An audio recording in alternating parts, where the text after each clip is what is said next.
Chemical properties of hello arenes पढ़ते हैं, जो कि बिल्कुल वैसी ही है जैसे कि हमने हेलो एल्केन की पढ़ी थी। थोड़ा सा पढ़ेंगे और आप कोशिश करिएगा कि जैसे हमने हेलो एल्केन की पढ़ी थी वैसे ही ये सारी रिएक्शन हो सकती है। जहाँ चेंज होगा वहाँ मैं बताती चली जाती हूँ।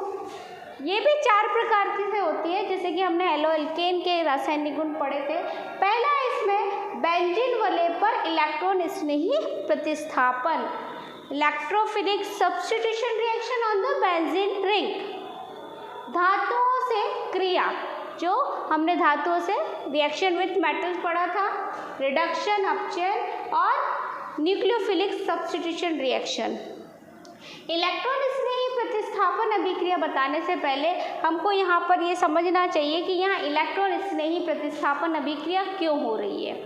जैसे कि यहाँ पर मैंने सारी अनुनादी संरचना बनाई है क्लोरोबेंजीन की।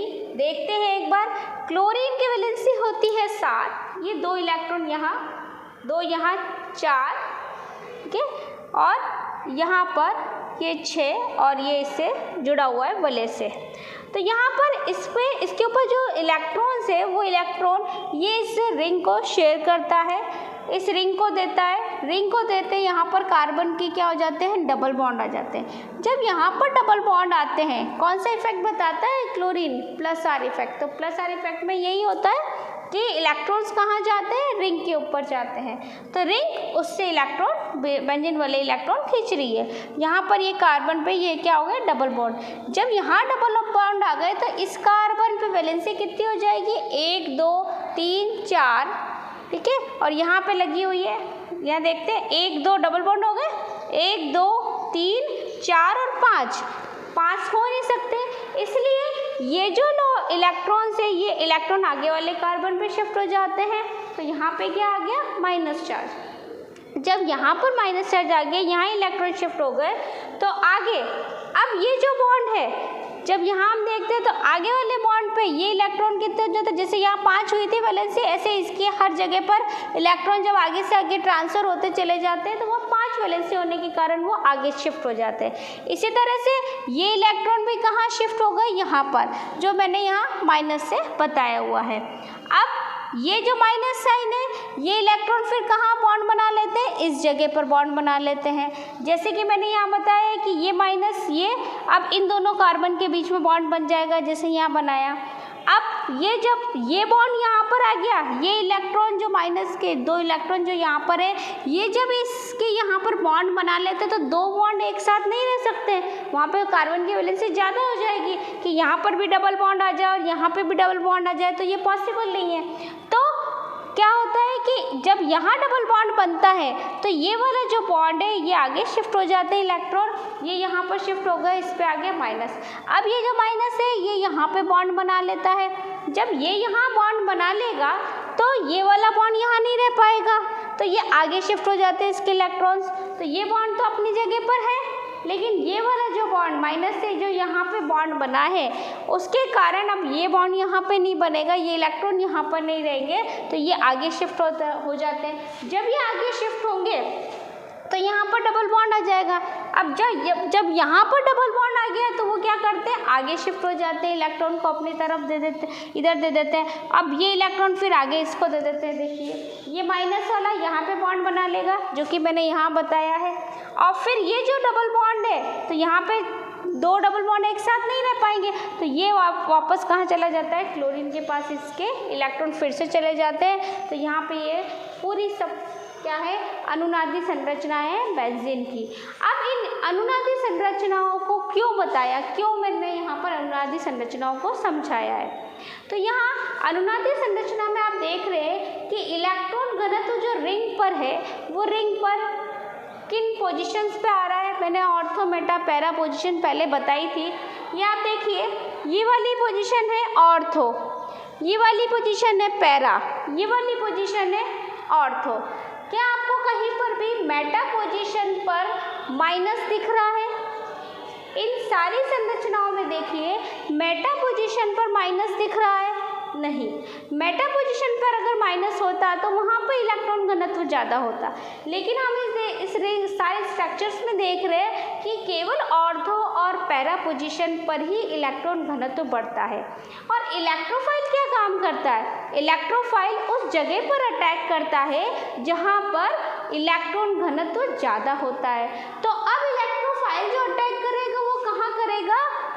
ऑर्थो और पैरा पोजीशन पे करेगा। यानी कि अब हम जो क्लोरोबेंजीन पढ़ रहे हैं, पहले हमने बनाने की विधि में भी इसका स्ट्रक्चर देखा था। बनाने की विधि में हम देख रहे थे सारी अनुनादी संरचनाएं बेंजीन की, ठीक है। अब उस पर क्लोरीन जुड़ रहा था, यानी कि हेलोजन जुड़ रहा था, तब वो हेलोएरीन बना। लेकिन अब हम हेलोएरीन के रासायनिक गुण पढ़ रहे हैं, तो हेलोएरीन के रासायनिक गुण यानी हेलोएरीन तो है, यानी कि बेंजीन रिंग के ऊपर पहले से ही एक प्रतिस्थापी जुड़ा हुआ है, जैसे मैंने यहाँ क्लोरीन बताया। तो क्लोरीन या कोई हेलोजन जुड़ा हुआ है, वो एक पहले से प्रतिस्थापी जुड़ा हुआ है। लेकिन अगर हम इस पे और प्रतिस्थापन अभिक्रिया कराएं तो और प्रतिस्थापी समूह जुड़ेगा। तो वो जो प्रतिस्थापी समूह है वो कहाँ पर, किन पोजीशन पे आके जुड़ सकता है? जब हम इलेक्ट्रॉन स्नेही प्रतिस्थापन अभिक्रिया देख रहे हैं तो जुड़ने वाला कौन होगा? इलेक्ट्रोफाइल। अब इलेक्ट्रोफाइल के पास इलेक्ट्रॉन की कमी होती है, तो वो कहाँ पे जुड़ सकता है? जहाँ पर इलेक्ट्रॉन घनत्व ज़्यादा होता है। यानी कि यहाँ पर जो प्रोडक्ट बनेंगे वो ऑर्थो और पैरा समावयवी बनेंगे। इसलिए जब हम इसकी रिएक्शन देख रहे हैं, इसके एग्जाम्पल देखते हैं, तो एग्जाम्पल से जो उत्पाद बनता है वो उत्पाद क्या बनता है? ऑर्थो पैरा समावयवी बनता है। इसकी कुछ रिएक्शन हम कर चुके हैं, देखते हैं। पहली रिएक्शन क्लोरीनीकरण। इन अनुनादी संरचनाओं में एक रीजन और है, एक चीज़ और है कि आप देख रहे हैं बेंजीन रिंग के ऊपर क्लोरीन जुड़ा हुआ है। क्लोरीन की ऋण विद्युतता अधिक होती है, इसलिए, और ये पूरी चैन किसकी है? कार्बन की बनी हुई है। तो क्लोरीन की विद्युत ऋणता अधिक होती है और वो जब कार्बन चैन से जुड़ता है, ये यहाँ पर कार्बन की एक रिंग है, इससे जुड़ा हुआ है, तो एक इफेक्ट पढ़ा था हमने, माइनस आई इफेक्ट। तो माइनस आई इफेक्ट के कारण ये क्या करेगा? इस रिंग से इलेक्ट्रॉन को खींचेगा। अब एक तरफ तो हम देख रहे हैं कि इस रिंग पर इलेक्ट्रॉन घनत्व बढ़ रहा है, लेकिन दूसरी तरफ हम ये भी देख रहे हैं कि क्लोरीन की ऋण विद्युतता ज़्यादा है, इसलिए वो क्या करेगा?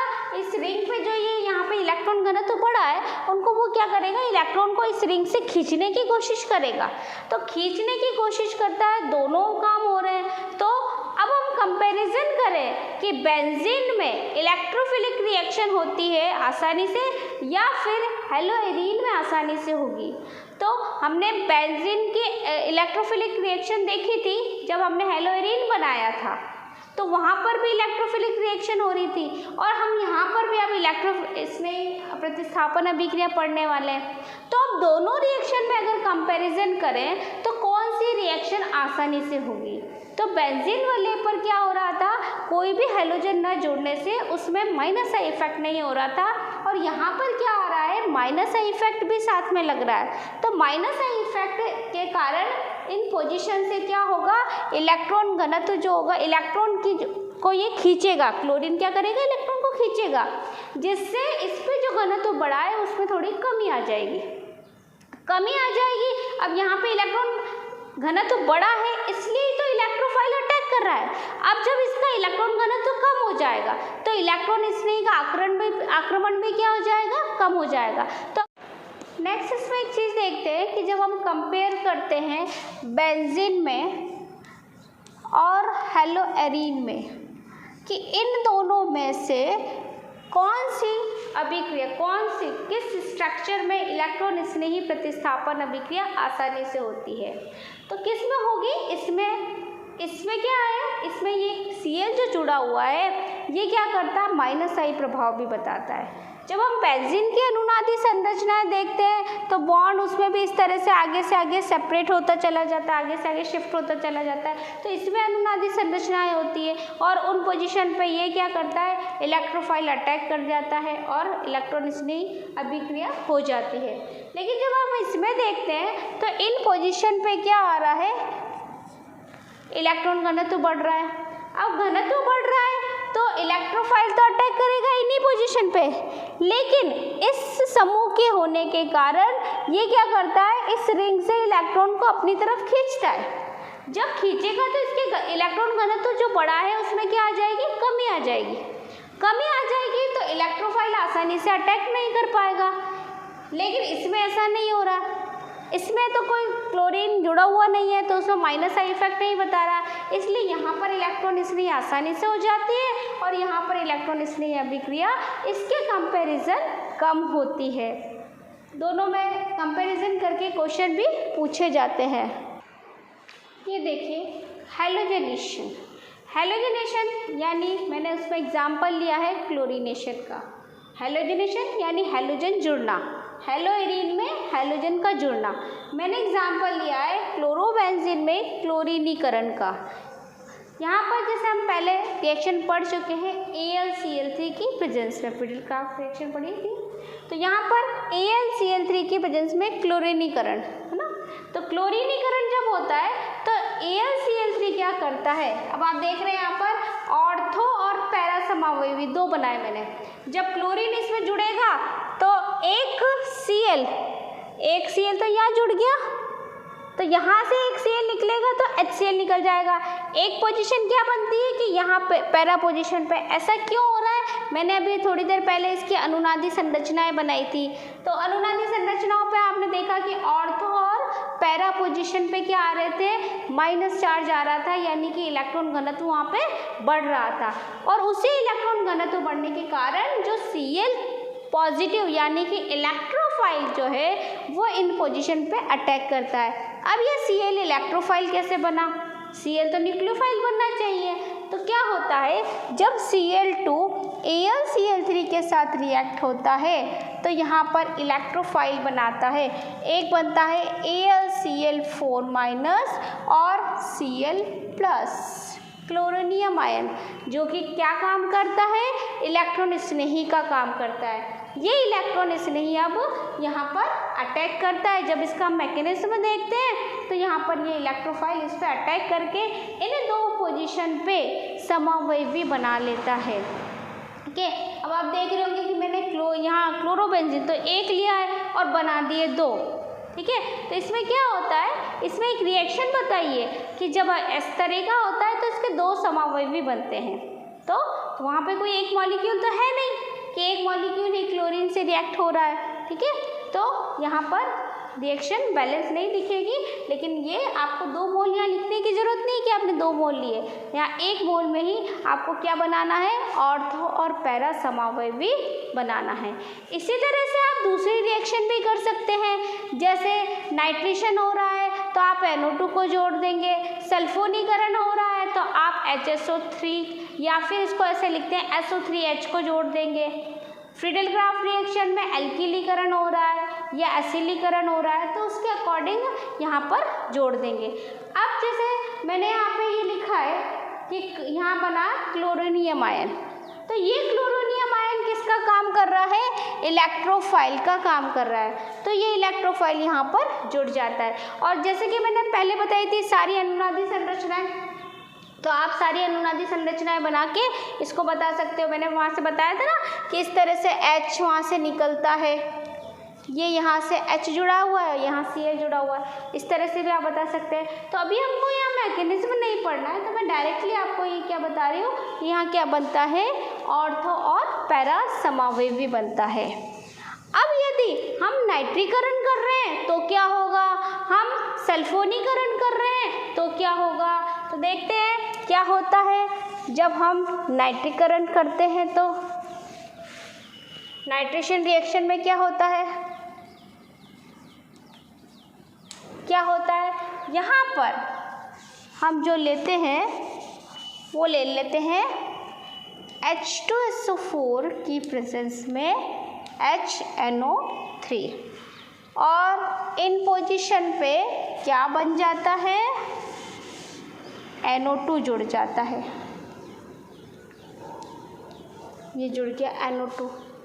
अब इसमें कैसे रिएक्शन, कहाँ से NO2 आया, हमने लिया तो HNO3 है, तो इसमें क्या बनता है, पहले इलेक्ट्रोफाइल, पहले इन दोनों को आपस में मिलाया जाता है। जैसे हमने AlCl3 से रिएक्शन करी थी और वहाँ पे एक क्लोरोनियम आयन बना था और वो क्लोरोनियम आयन इलेक्ट्रॉन स्नेही का काम करके इलेक्ट्रॉन स्नेही प्रतिस्थापन अभिक्रिया बता रहा था।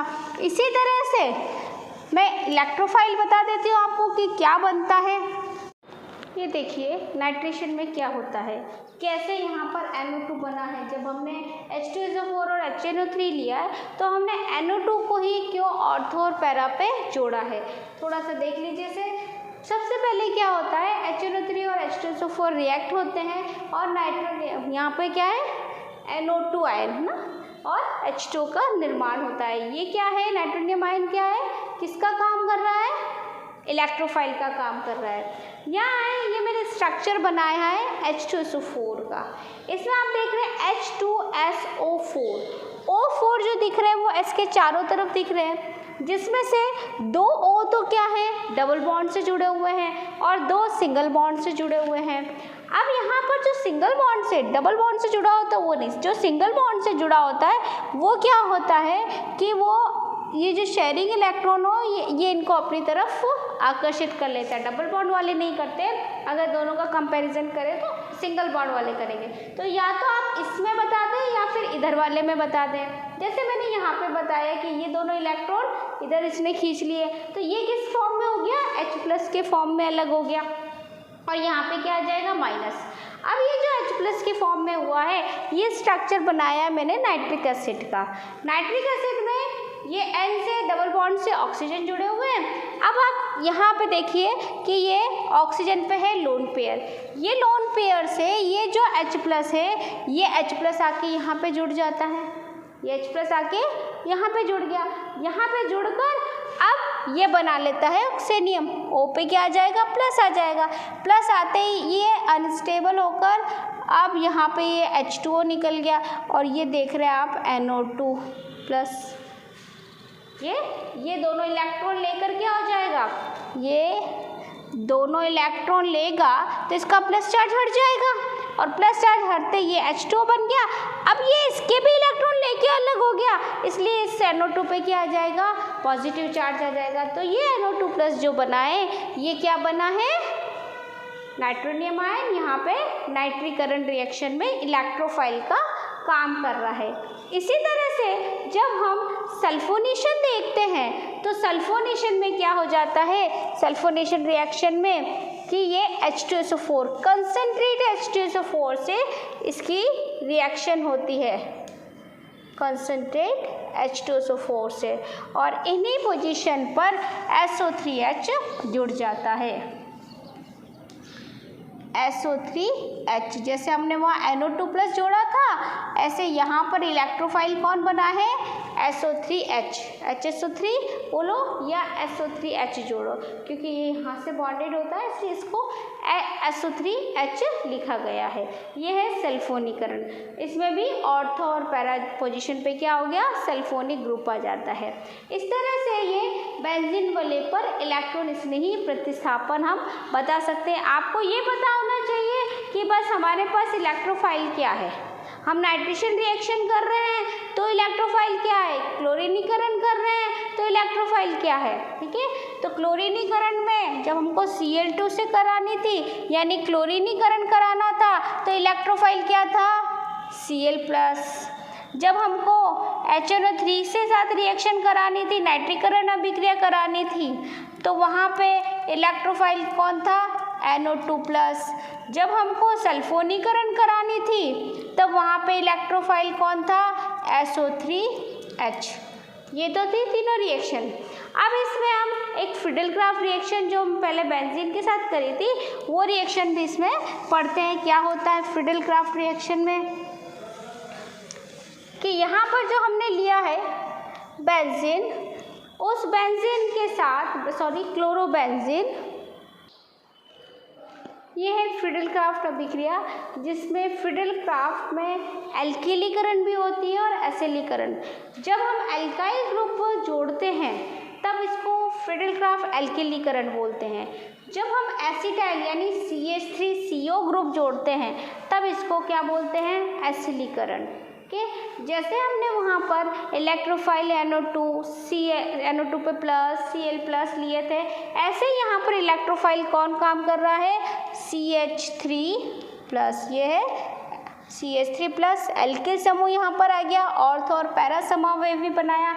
इसमें क्या है, CH3CO+, एसिटाइल ग्रुप इसको बोलते हैं। ये यहाँ पर ऑर्थो और पैरा समावयवी बनाता है। इस तरह से फ्रीडल-क्राफ्ट में दोनों रिएक्शन पूछी जाती है।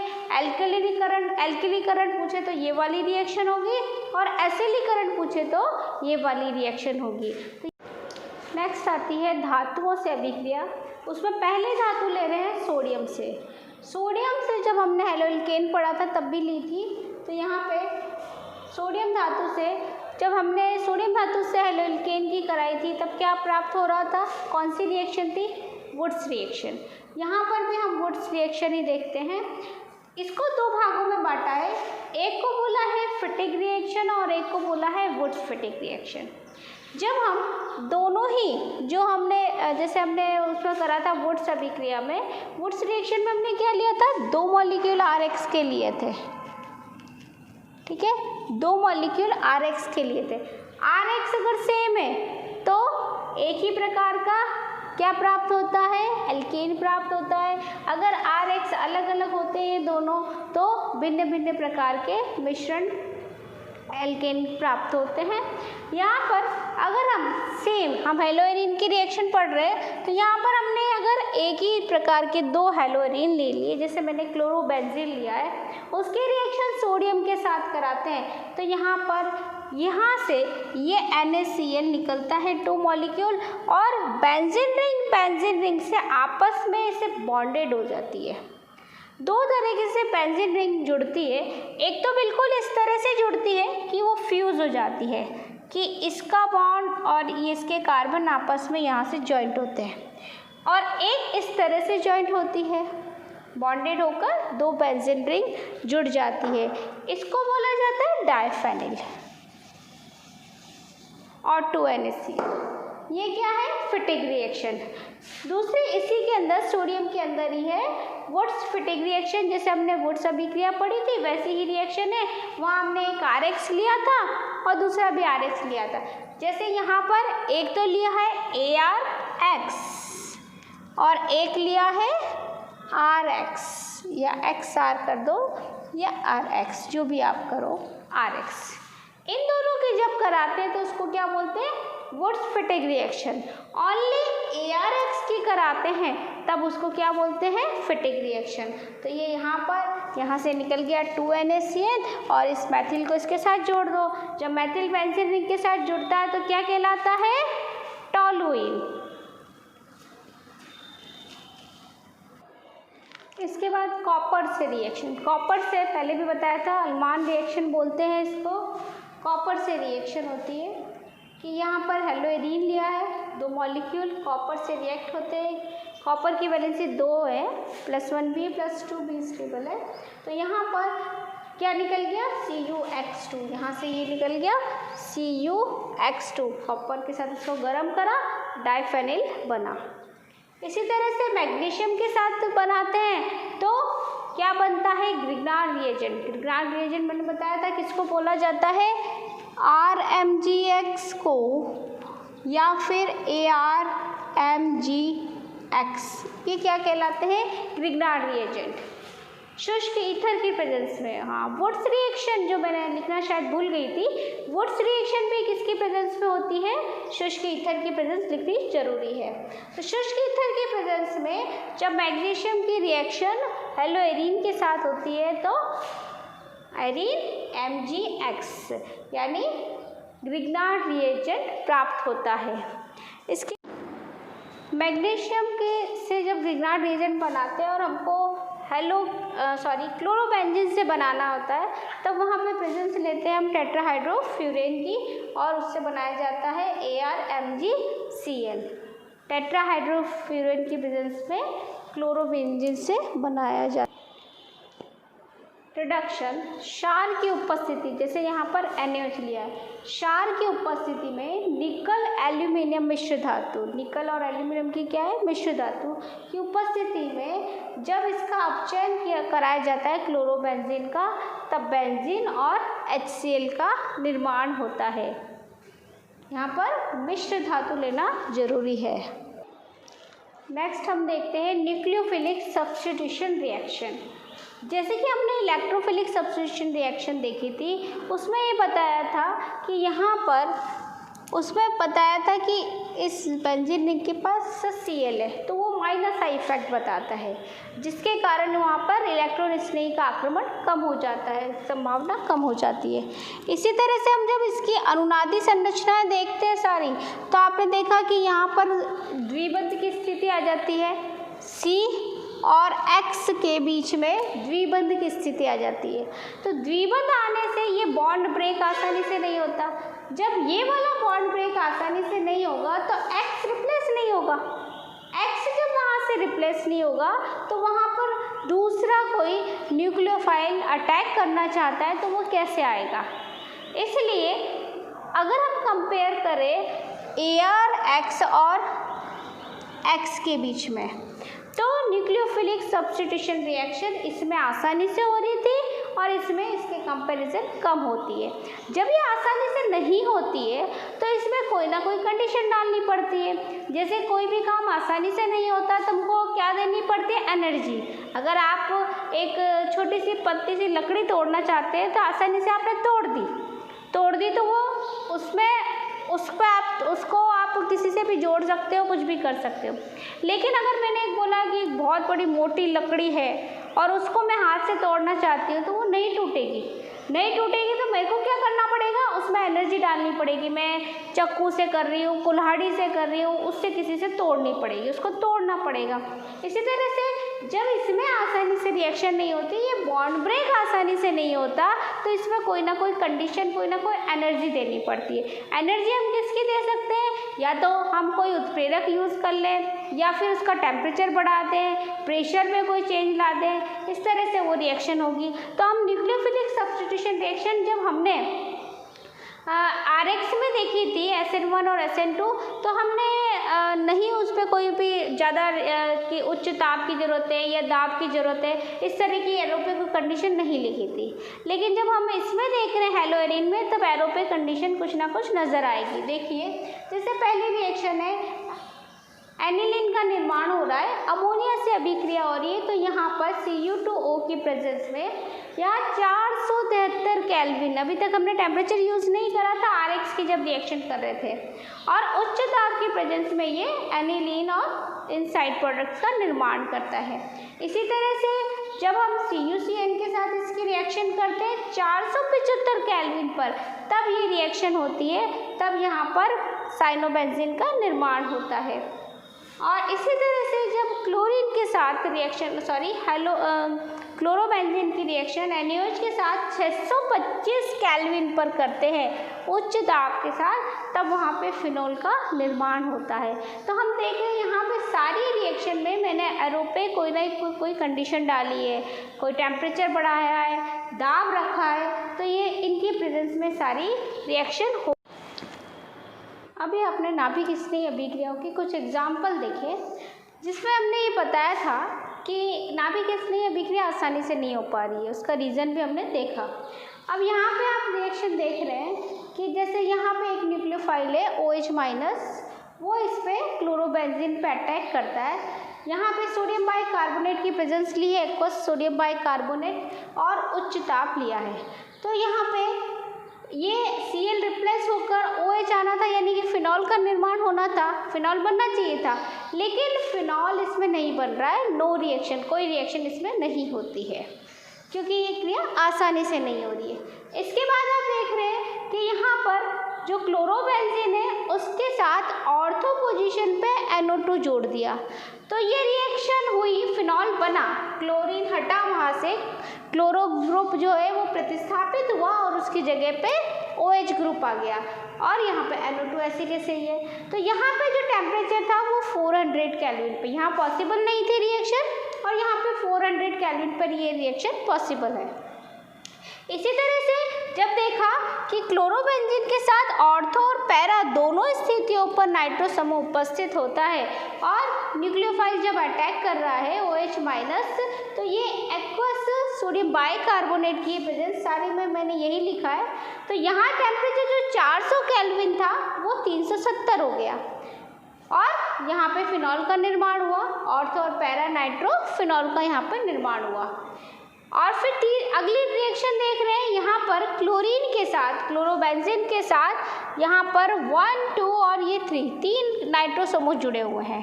ठीक है, तो यहाँ पे 3 नाइट्रो समूह जुड़े हुए हैं और न्यूक्लियोफाइल अटैक कर रहा है। वही सोडियम बाइकार्बोनेट का एक्वस सॉल्यूशन है। जो टेम्परेचर यहाँ 370 केल्विन था वो यहाँ पे कितना आ गया, 300 केल्विन पे, और रिएक्शन पॉसिबल हो गई।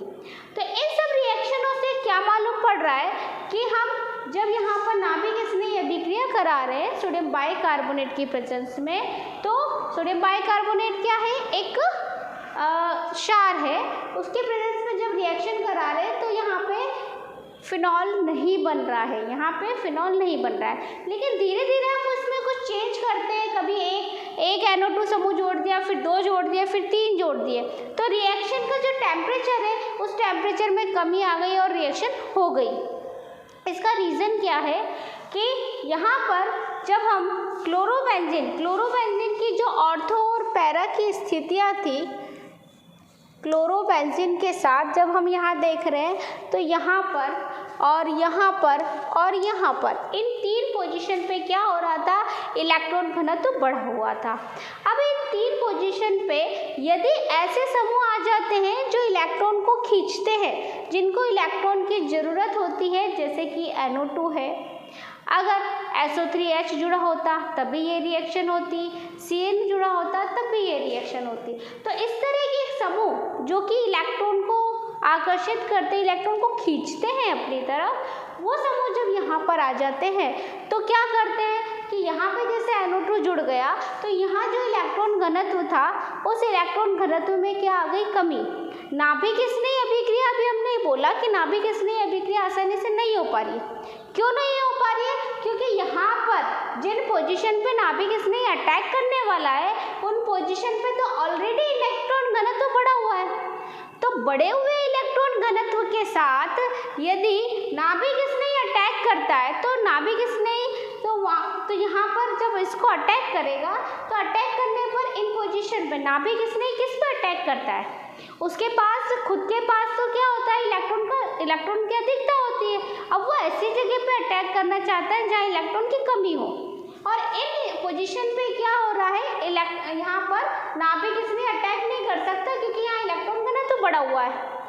अब यदि इन पोजीशन पर कोई इलेक्ट्रॉन, यानी कि जैसे इलेक्ट्रॉन को खींचने वाले समूह जैसे NO2 है, SO3H, ऐसे समूह जब यहाँ इन पोजीशन पे उपस्थित हो जाते हैं तो वो क्या करते हैं, इन पोजीशन का जो बढ़ा हुआ इलेक्ट्रॉन घनत्व है उसको वो खींचते हैं, तो यहाँ पे कमी हो जाती है, और कमी होने के बाद इस रिंग में यहाँ पर इलेक्ट्रॉन घनत्व कम हो जाता है। अब कम होने के बाद यहाँ पर ये Cl आसानी से प्रतिस्थापित हो जाता है और उसकी जगह पे OH- आ जाता है।